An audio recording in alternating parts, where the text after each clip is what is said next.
नमस्कार बच्चों, कैसे हैं आप सब? आशा करती हूँ आप सभी अच्छे होंगे, स्वस्थ होंगे, खुश होंगे और अपनी पढ़ाई भी अच्छे से कर रहे होंगे। तो जैसा कि आप सभी जानते हैं, मैं हूँ आपकी हिंदी की अध्यापिका और मैं स्वागत करती हूँ आप सभी का आईसीटी वर्चुअल क्लासरूम में। और आज हम यहाँ पर एकत्रित हुए हैं पढ़ने के लिए क्लास 10th की हिंदी। क्लास 10th की हिंदी में आज हमारा ये पहला सेशन है और आप सभी आज पहली बार यहाँ से हिंदी पढ़ेंगे क्लास 10th में।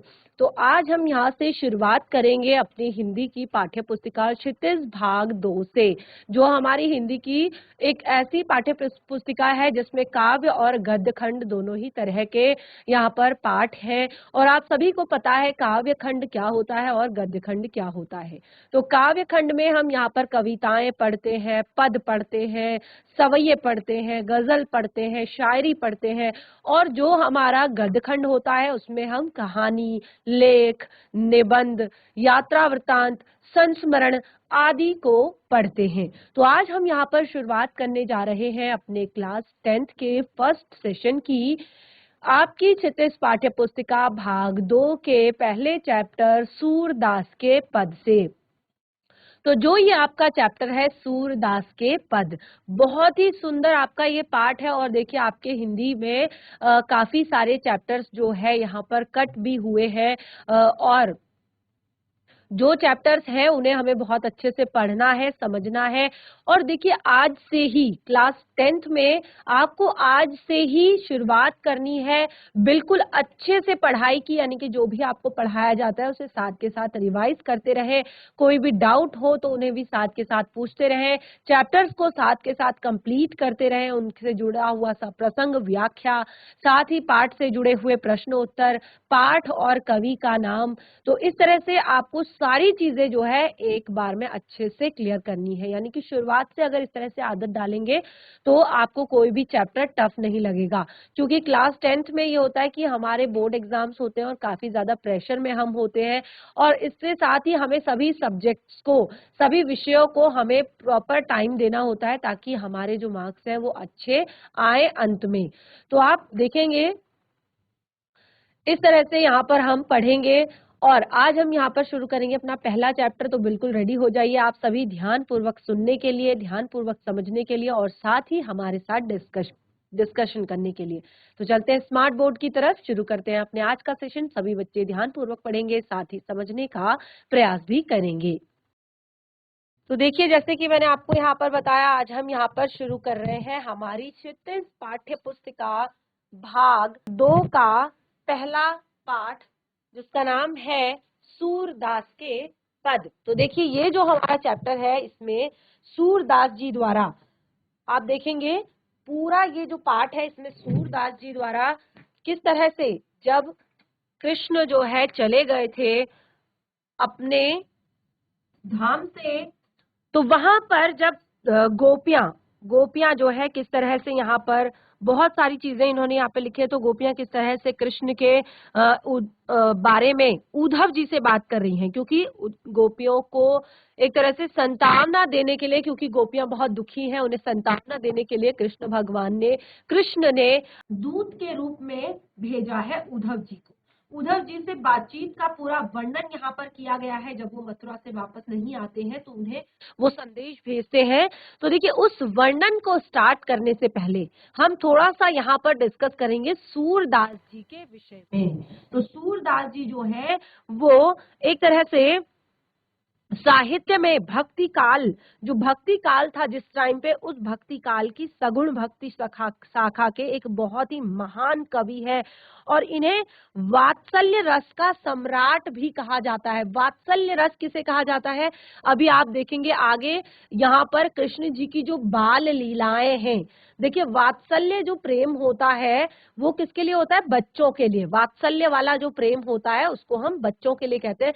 तो कृष्ण जी की जो बाल लीलाएं हैं, बाल लीलाओं का उन्होंने वर्णन किया है। तो इन्हें एक तरह से वात्सल्य रस के सम्राट भी माने जाते हैं। और सूरदास जी के विषय में, जैसे कि मैं यहाँ पर आपको बता रही हूँ कि इनके विषय में हम यहाँ पर थोड़ा-सा पढ़ लेते हैं, इनके जीवन परिचय के बारे में, तो ये भी आप ज़रूरी बातें देखिए मैं आपको एक बार हम आज अपने चैप्टर को यहाँ पर आपकी ही पाठ्य पुस्तिका से पढ़ेंगे और नेक्स्ट सेशन में मैं आपको पूरी एक पीपीटी सप्रसंग व्याख्या के साथ, ताकि आप लोग नोट डाउन भी कर लें उसे और कठिन शब्दों के अर्थ के साथ, और जो चीजें आपने कॉपी में नोट डाउन करनी है उसकी एक पूरी पीपीटी हम यहाँ पर डिस्कस करेंगे नेक्स्ट सेशन में एक सार के रूप में पाठ के। तो चलिए आज क्योंकि फर्स्ट सेशन है तो आपकी पाठ्य पुस्तिका से स्टार्ट करते हैं। तो सूरदास का जन्म सन 1478 माना जाता है। सूरदास का जो जन्म है वो 1478 ईस्वी में माना जाता है।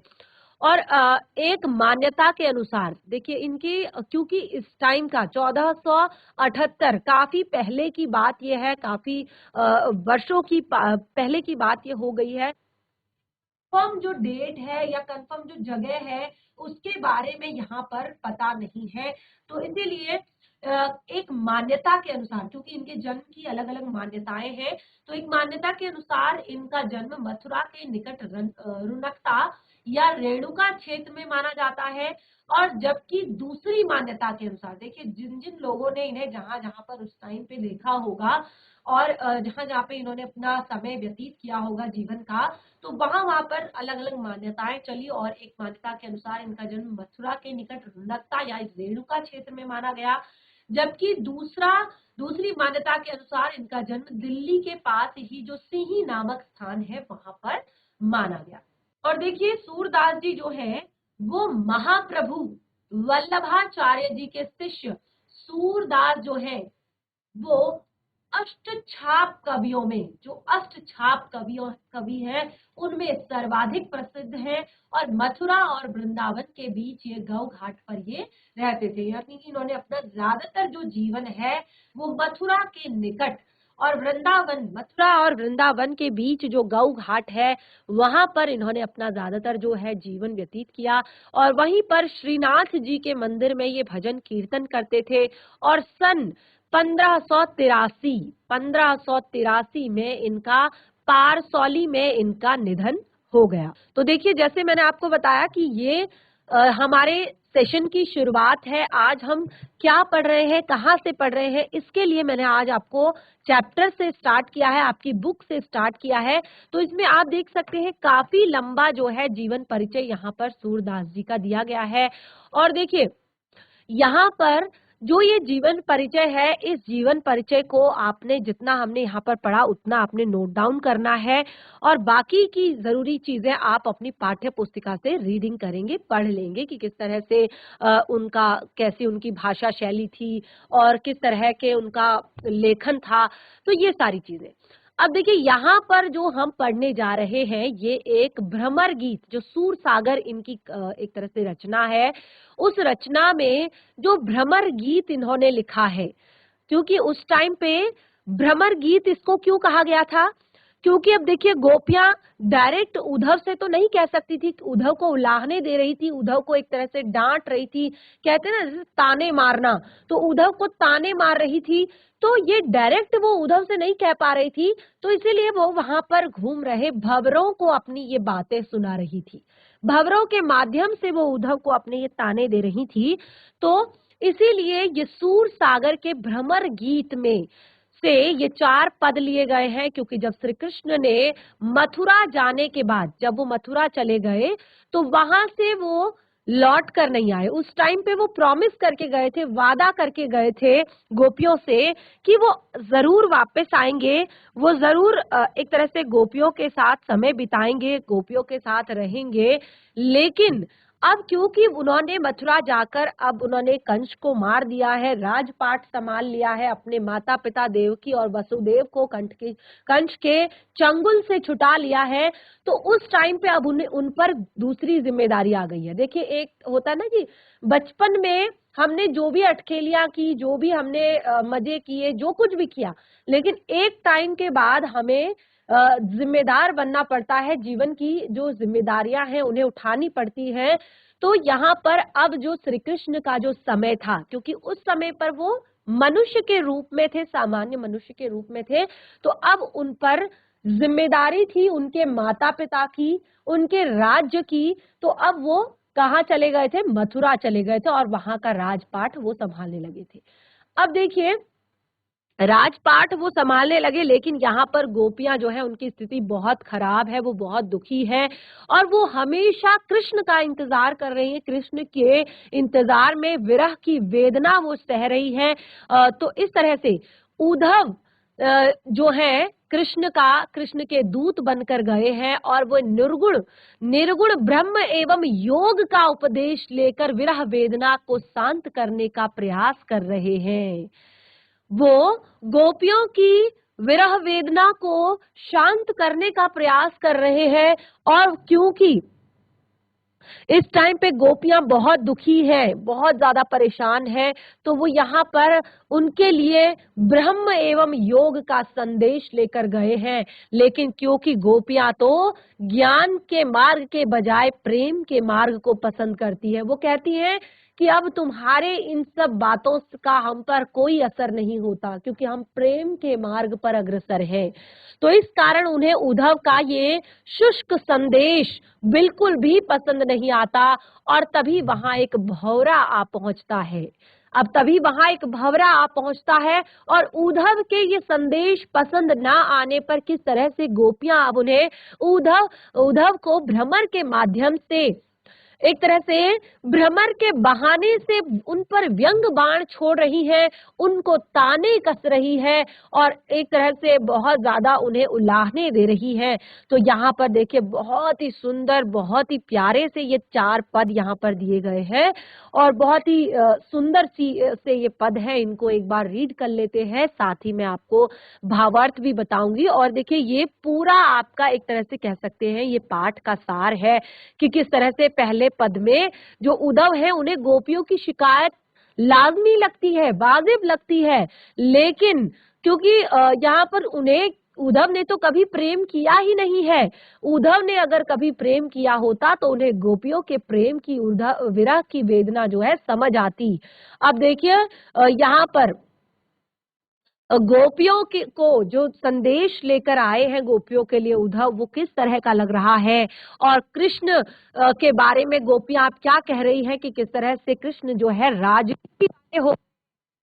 बचपन में तो वो बहुत अच्छा उनका नेचर था, बहुत सबसे मिलनसार थे, सबका दुख देखते थे, सबको सबको सबकी हेल्प करते थे, सब मदद करते थे, सबके साथ उठते बैठते थे, सबके साथ लीला रचाते थे। तो एक तरह से उनका नेचर जो है, उनका जो एक तरह से व्यवहार है, वो पूरी तरह से चेंज हो गया है। अब उन्होंने राजनीति पढ़ ली है। कहते हैं ना कि इसने ज्यादा पढ़ लिख लिया तो इसे घमंड आ गया। तो अब गोपियां भी कुछ इसी तरह से कह रही हैं, क्योंकि कृष्ण ने शायद अब कृष्ण ने जो है राजनीति पढ़ ली है, तो अब वो अंत में वो राजधर्म का हित वो याद दिलाना चाह रही है कि राजा का धर्म क्या होता है। आपने राजनीति पढ़ ली होगी, आप राजा बन गए होंगे, लेकिन आज शायद आपको पता नहीं है कि राजा का धर्म क्या होता है। राजा का धर्म होता है अपने प्रजा को दुखी ना करना, लेकिन आप ये क्या कर रहे हैं।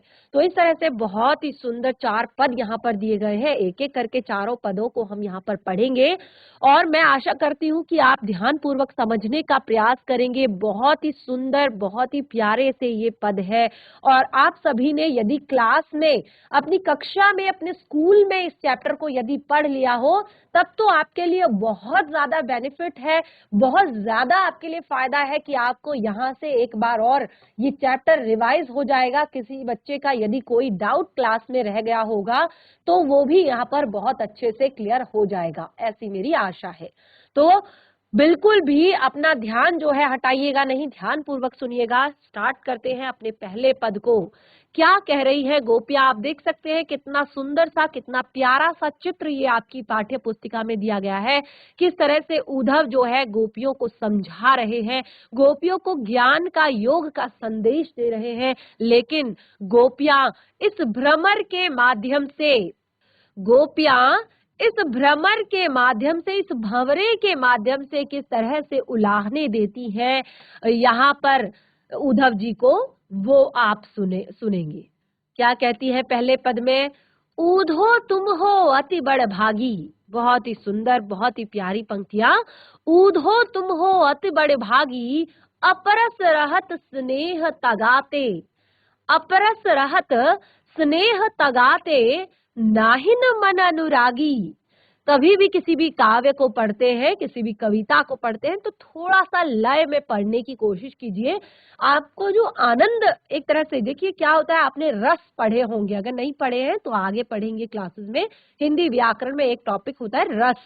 रस का अर्थ होता है आनंद। जब आप किसी कविता को पढ़ते हैं, किसी भी एक तरह से पद को पढ़ते हैं, तो उसको पढ़ते वक्त जो आपको आनंद की अनुभूति होती है, आपको अंदर से एक तरह से आनंद आता है, उसी को कहते हैं रस। तो वो कैसे आएगा? जब आप उसको लयबद्ध होकर पढ़ेंगे।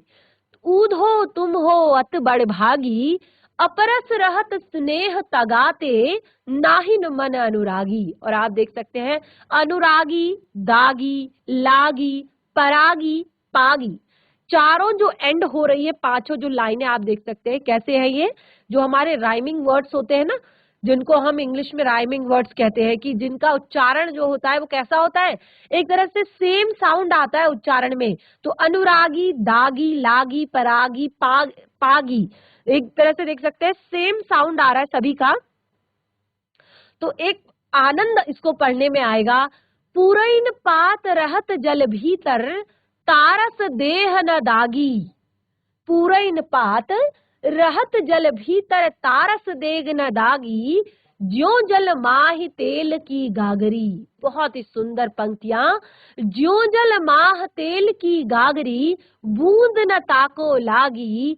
प्रीति नदी में पांव न बोरियो।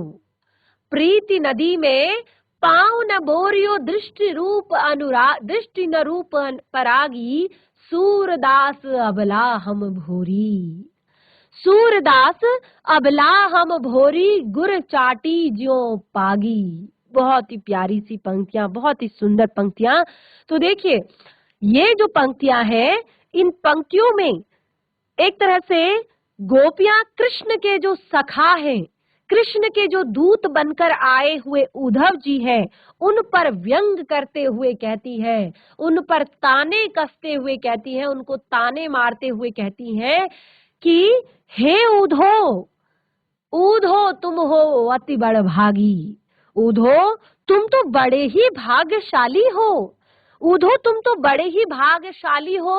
अपरस रहत स्नेह तगाते, नाहिन मन अनुरागी। तुम बहुत ही भाग्यशाली हो जो कि किसी के प्रेम में नहीं पड़े, नहीं तो तुम्हें भी हमारी तरह दर्द सहना पड़ता। ये यहाँ पर गोपियां कह रही हैं। तो देखिए क्या कहती है कि उद्धव तुम तो बड़े ही सौभाग्यशाली हो। भावार्थ देखिए, तुम तो बड़े ही सौभाग्यशाली हो जो तुम कृष्ण के पास रहकर अपरस, अपरस यानी कि उनके पास रहकर, किनके? कृष्ण के पास रहकर भी उनके स्नेह से वंचित रहे। स्नेह तगाते, अपरस रहत स्नेह तगाते, नाहिन मन अनुरागी। तुम उनके पास रहकर भी उनके प्रेम से, उनके स्नेह से वंचित हो। तुम्हारे मन में कोई अनुराग, कोई प्रेम उत्पन्न नहीं हुआ। तुम तो बड़े ही भाग्यशाली हो। पूरैन पात रहत जल भीतर, तारस देह न लागी। पूरैन पात, पूरैन अर्थात कमल। जिस प्रकार जो कमल है वो पानी में खिलता है, पानी में खिला हुआ रहता है, लेकिन उसके शरीर पर, उसके पत्तों पर, पूरैन पात, उसके पत्तों पर बिल्कुल भी जल नहीं लगा होता। उसके पत्तों पर बिल्कुल भी जल लगा हुआ नहीं होता। तारस देह न लागी, उनके शरीर पर, उनकी देह पर, उनके पत्तों पर कोई भी पानी की बूंद नहीं लगी होती।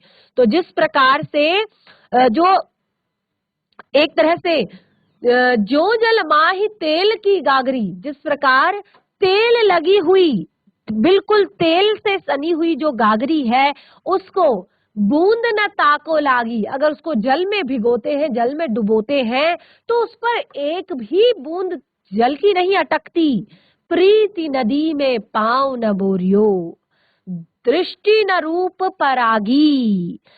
प्रेम की नदी के साथ रहकर भी उसमें स्नान नहीं किया तुमने।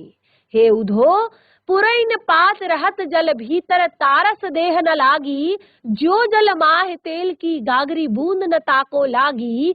प्रीति नदी में पाँव न बोरियो दृष्टि न रूप परागी।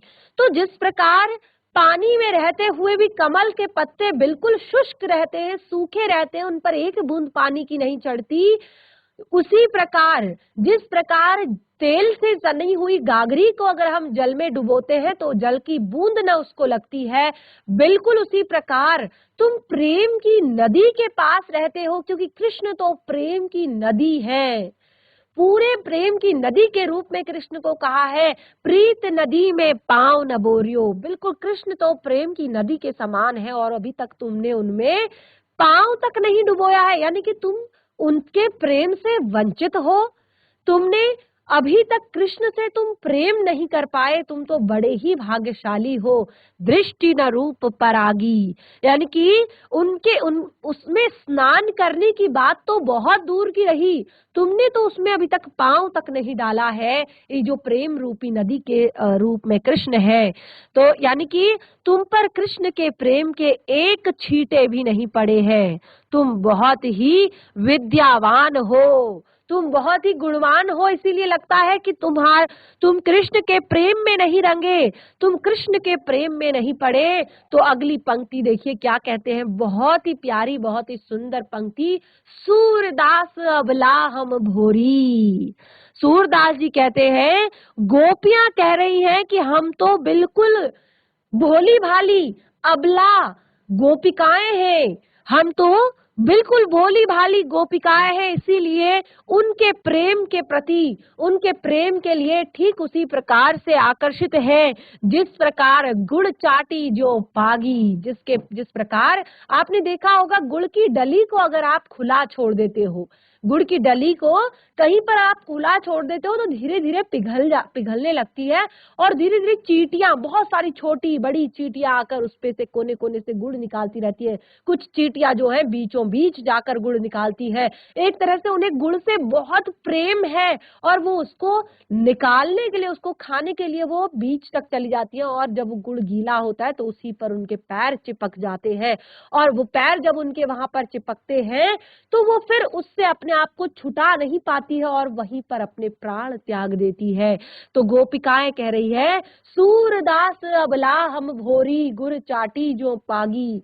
सूरदास जी कहते हैं, गोपियां कह रही है कि हम तो अबला हैं, हम तो सीधी साधी गोपिकाएं हैं, हम तो बिल्कुल कृष्ण के प्रेम में बिल्कुल इस प्रकार से मग्न है जैसे चींटियां गुड़ के प्रति आकर्षित होती हैं और उनसे चिपकी रहती हैं, और एक टाइम जब वो उनसे छूट नहीं पाती है, अपने आप को दूर नहीं कर पाती है उसके प्रेम से, तो वो उसी में अपने प्राण त्याग देती है। बहुत ही सुंदर, बहुत ही प्यारा ये हमारा पहला पद था, और मैं आशा करती हूँ कि आप लोगों को ये पद समझ आया होगा।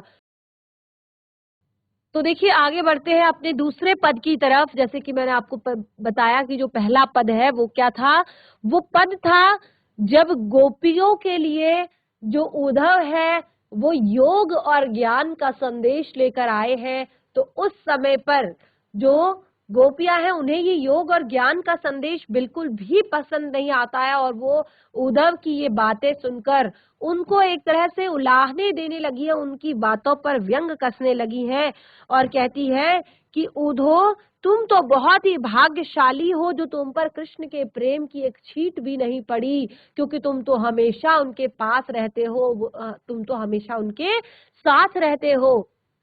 अगले पद की तरफ आगे बढ़ते हैं। बहुत ही प्यारा, बहुत ही सुंदर पद है हमारा अगला भी। मन की मन ही माझ रही, मन की मन ही माझ रही, कहिए जाए कौन पे उधो। बहुत ही सुंदर, बहुत ही प्यारी पंक्तियां। मन की मन ही माझ रही, कहिए जाए कौन पे उधो, ना ही परत कहीं, ना ही परत कहीं, अवधि आधार आस आवन की, अवधि आधार आस आवन की, तन मन बिथा सही, अब इन जोग संदेशन सुनि सुनि, अब इन जोग संदेशन सुनि सुनि, बिरहनी बिरह दही, बिरहनी बिरह दही, चाहती हुती गुहारी जतीते, चाहती हुती गुहार जतीते, उतते धार बही, सूरदास अब धीर धरही क्यों, सूरदास अब धीर धरही क्यों, क्यों मरजाद न लही, मरजाद न लही।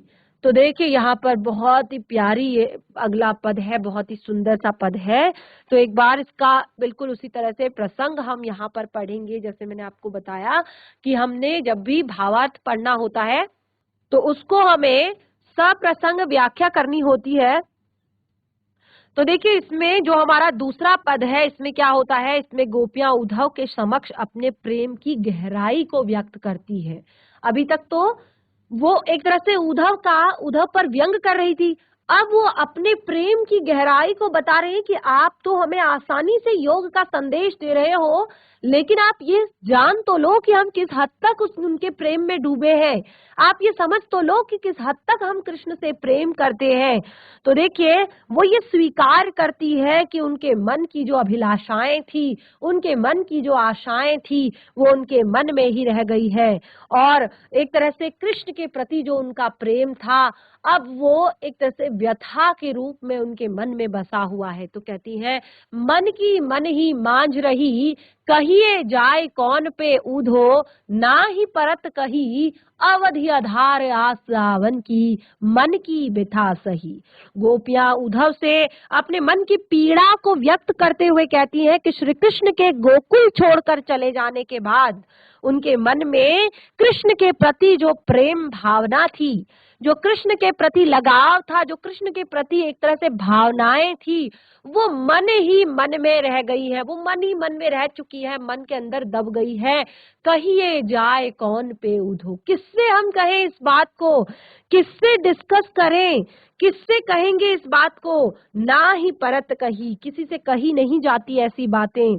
अब इन जोग अवधि आधार आस आवन की, क्योंकि हमने तो इसी आशा से हम उनके ये जो दुख है, ये जो उनके विरह की पीड़ा है, ये जो उनके जाने का एक तरह से दुख है, इसको हम एक ही आशा में सह रहे थे कि कृष्ण कभी न कभी हमारे पास वापस आएंगे, कृष्ण कभी न कभी हमारे मन के प्रेम को समझेंगे, हमारे दुख को समझेंगे। लेकिन अब इन जोग संदेशन सुनि सुनि, बिरह न बिरह दही, और आप ऊपर से ये योग का संदेश लेकर आए हो और आपने हमारी विरह की पीड़ा को और ज्यादा बढ़ा दिया है। आपने जो हम पीड़ा, ये मन की पीड़ा जो है, इसको तो हम कहीं ना कहीं सह पा रहे थे, कहीं ना कहीं अंदर दबाए हुए थे, लेकिन अब तो हमारा ये दुख और बढ़ गया है। तो देखिए बच्चे, हमने यहाँ पर अपना जो पहला हमारा यहाँ पर अध्याय था, उसका पहला पद यहाँ पर बहुत अच्छे से पढ़ा, उसके भावार्थ को समझा, और उसके बाद हमने अपने सेकंड जो दूसरा पद है उसको हमने शुरू किया है, उसके भावार्थ को हम यहाँ पर समझ रहे हैं। तो जैसे कि मैंने आपको बताया, आज हमारे सेशन का शुरुआत था और हमने आपकी पाठ्य पुस्तिका से इस पाठ को शुरू किया। तो घर पर जाकर आप इन चारों पदों को एक बार अच्छे से पढ़ लीजिए। उसके बाद नेक्स्ट सेशन में हम इनके अच्छे से सप्रसंग व्याख्या करेंगे, भावार्थ को पढ़ेंगे, जिस तरह से हम यहाँ पर डिस्कस कर रहे हैं।